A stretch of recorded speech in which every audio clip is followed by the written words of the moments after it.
ano niya, lace niya oh. So first time ever nga nakahanap tayo dito ng agate do. What's up mga ka-gems, ayan for today's episode. Ayan, nandito na naman tayo sa tabing dagat. And basically guys, yung gagawin natin ngayon is rock hunting. So titingnan natin dito mga ka-gems kung anong mga gemstone ang meron mahanap natin dito.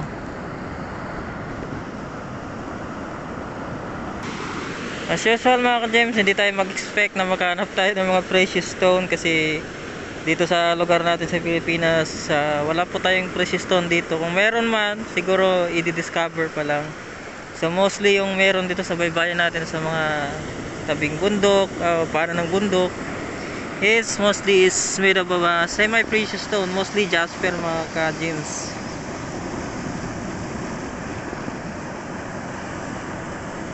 Ganda niya ito.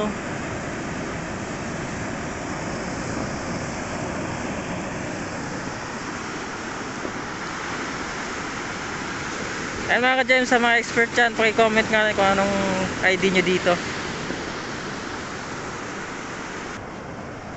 Napakalaking seashells naman na ito. Ano kayang oring shells ito guys? Paki-comment nga dyan sa comment section.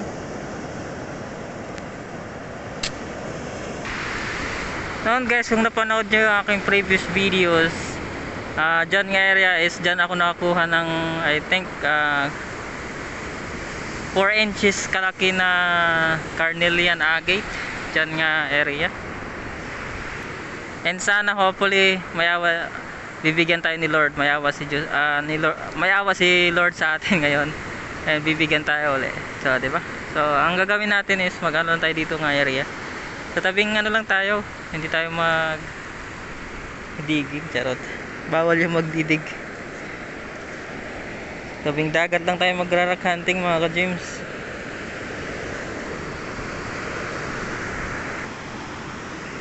Ito, I think, ano ito?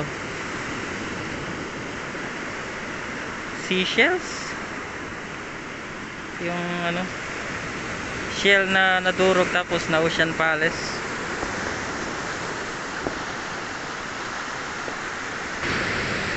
So by the way pala mga ka-gems, may nag-comment sa akin na sabi daw ang papangit daw ng mga gemstone na pinapakita ako.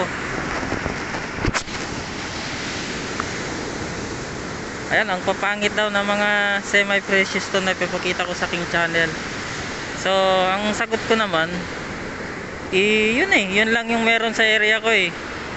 Tsaka gustuhin ko mang dumayo pero wala pa akong budget guys. Alam mo naman natin for transportation. Do may motor na ako. May motor na ako guys. Pero yun na nga, napakamahal ang gas ngayon. So kailangan din ng budget, pagkain kung dadaya to sa isang lugar. So money matters pa rin.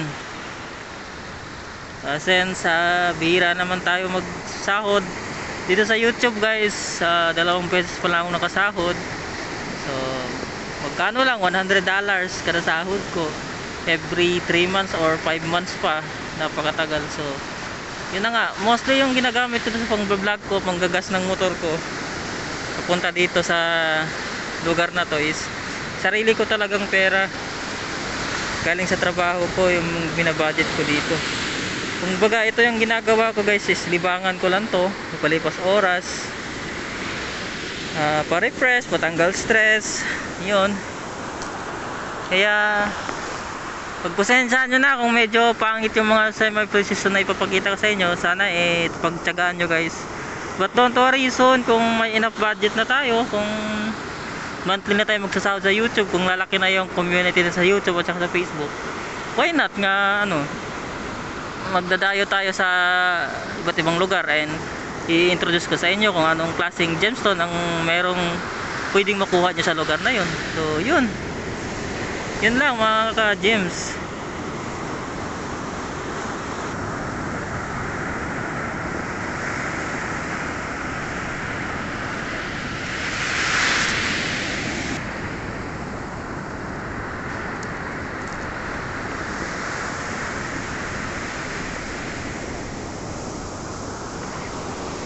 Ang ganda na ito mga ka-gems, puting puti siya. I think ano ito, shells na nabasag and then na ocean palace sa katagalan dito sa tabing dagat.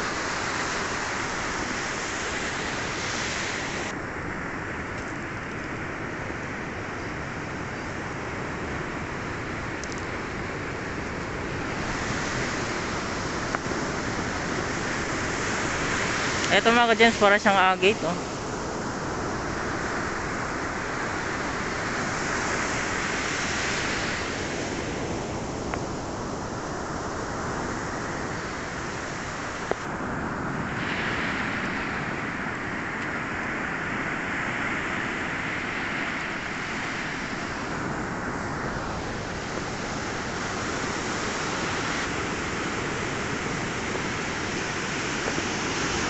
Ang ganda niya, in fairness, oh, ang ganda, di ba? Transparent yung kabilang side niya, oh. So again, i-comment nga dyan kung anong idea niyo dito. Comment down in the comment section.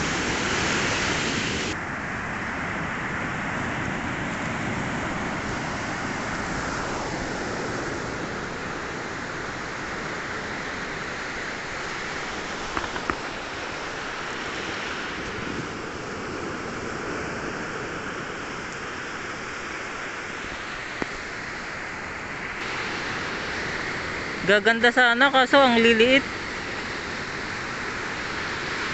no? Agate ata. So anong idea nyo dito mga ka-gems? Comment lang sa comment section.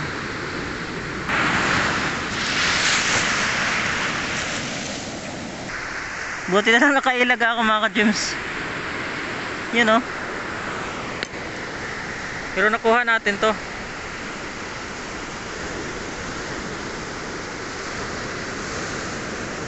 Ano sa tingin nyo guys? Agate or something else? Ang ganda niya, oh. May pagka-transparent at saka kakaiba yung pattern niya ito.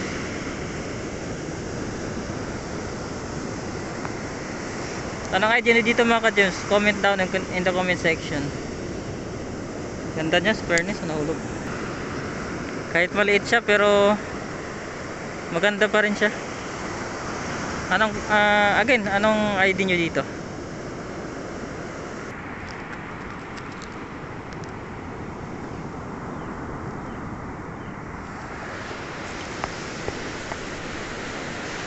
Ganda na ito mga ka-gems, oh.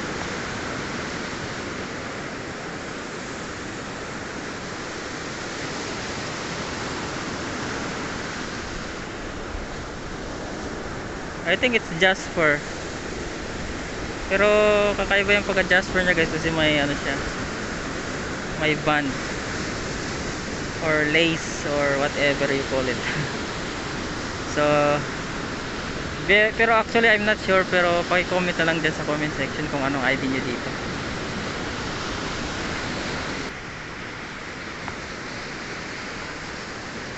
Diba ang ganda, no?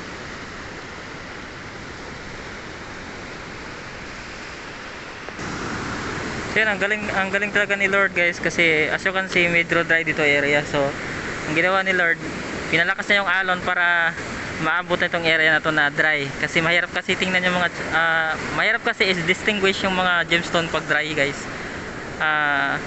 Pwera na lang kung may dala kang tubig, pero in my case wala akong dalang tubig ngayon, so nagdedepend na lang tayo sa tubig dagat sa alon. So ayan, oh, pinabot na dito, and oh, makikita ko na yung mga maliliit na semi-precious stone, pero di ko kinukuha guys. Tinitingnan ko na lang kasi ang target talaga at least 2 inches at 3 inches pataas yung kukunin ko. Yung maliliit iniiwan ko na lang.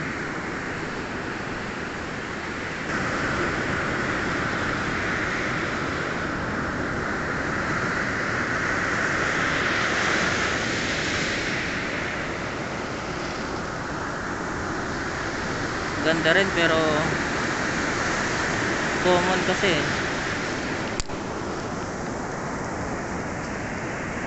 Saka hindi gaano kaganda yung quality niya.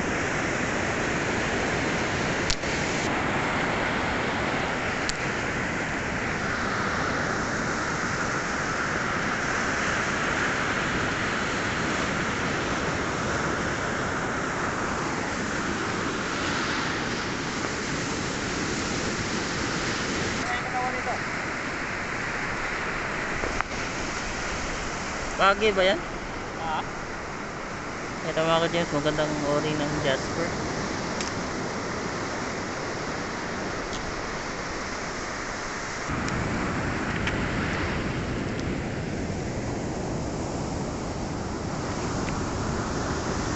Ayan mga ka-James, common talaga tong Jasper dito sa area na to. High quality na Jasper kasi may halo siyang quartz. At dito guys, sa tabi natin, ito yung the best nga nakita ko ngayon. Grabe, napaka-transparent na ito mga ka-James, oh.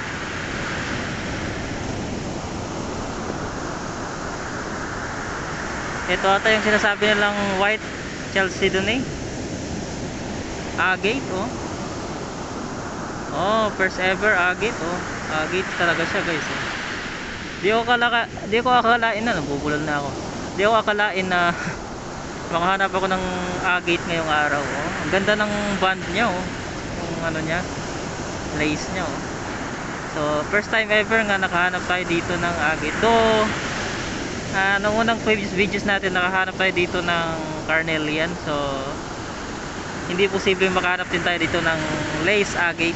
Yan, ang ganda, oh. Ayan, thank you Lord.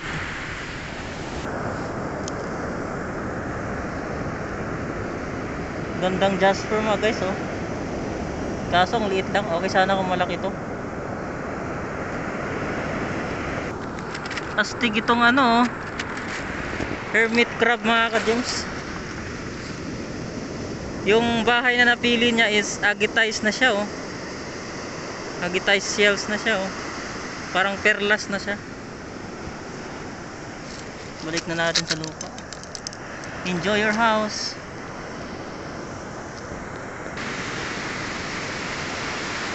Wow, ang ganda, oh.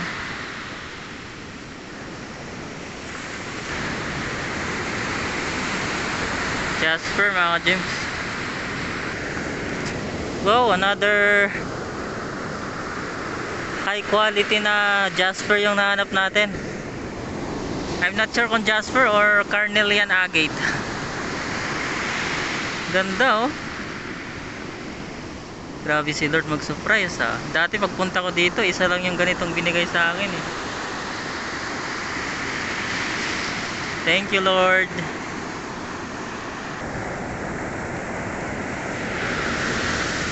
Ito pa mga ka-James, agate.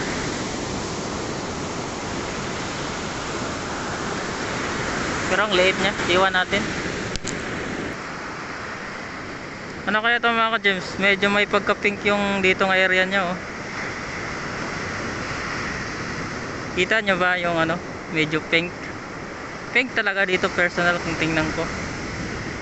Iwan ko lang dyan sa camera kung pink pa rin ba yung tingin nyo dyan.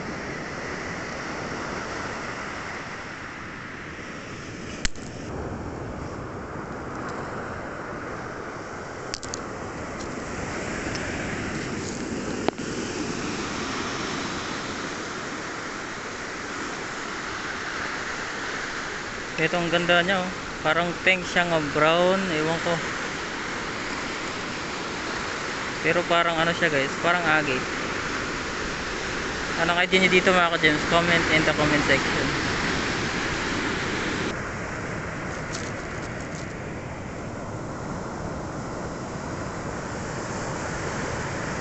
Agate ata mga ka-James.